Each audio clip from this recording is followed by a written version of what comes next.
In terms of snoring, we can snore through the nose or we can snore through the mouth. Mouth snoring goes as follows. So with mouth snoring, you can stop mouth snoring once you get your mouth closed during sleep. And some of you will have your mouth closed anyway. You know this when you wake up with a moist mouth in the morning. But those of you who are waking up with a dry mouth in the morning, the chances are that your mouth is open during sleep and you're breathing through it. What I would like you to do is to make the sound of a snore through your mouth. And again, it goes like this.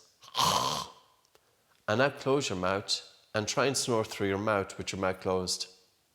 So you will find that when your mouth is closed, you can't snore through your mouth. So simply getting your mouth closed by wearing tape, and the tape that we use is MyoTape, and that will help to ensure nasal breathing during sleep.